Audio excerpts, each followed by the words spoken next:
There is some good news to report in Maine's attempts to come out of this summer drought we're in. It appears that the rain some of us have gotten has quenched a small part of the dryness that pervades the southern half of the state. Just today, the National Drought Mitigation Center updated Maine's drought map, and when compared to last week's map, it shows that more parts of the state that had been in moderate drought are now just abnormally dry. However, nothing has changed along the southern coast, where we are still in severe drought. But getting too much rain too quickly is also something we should watch out for. News Center Maine's Sam Rogers has more on that on a day when Maine's Forest Service is reminding all of us just how dry it is out there. Today, as we speak, 95% of our wildland fires that happen in the state of Maine are human caused. A fitting reminder that only you can prevent wildfires. It is Smokey Bear's 78th birthday, after all. He was worn out on his shoulders and his hands from people taking selfies with him. And that's what he's here for. Here in Kittery, old Smokey is looking like it's 1944 again. His new statue dedicated at the Visitor Information Center. Smokey's wildfire awareness campaign important now, maybe more than ever.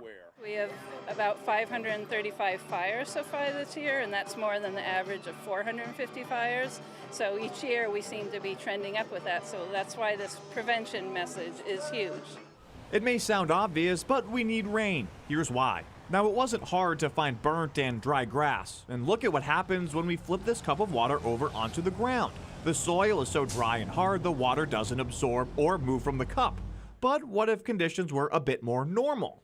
So it can be pretty hard to find a well-watered lawn in southern Maine right now, so we decided to go somewhere where there is green grass, the ballpark. Before the Portland Sea Dogs' first pitch, we did the same water test. The water is absorbed instantly. Here are the two videos side by side, and this is a concern for a few reasons. We do hear big numbers out west, but it could happen in Maine.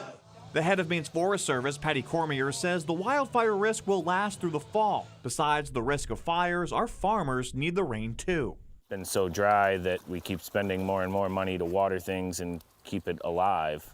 To help the farms and the lawns, we can get up to 3 inches of rain over the course of a day. After some time for the ground to dry out, we need the rain amount to repeat to get us out of the drought. But too much could lead to flooding concerns. Most of the state could take a few inches in a short window, but 3+ inches in a 3-hour span could give us some flash flooding. But for now, it's clear skies and first pitches in the forecast. Sam Rogers, News Center, Maine.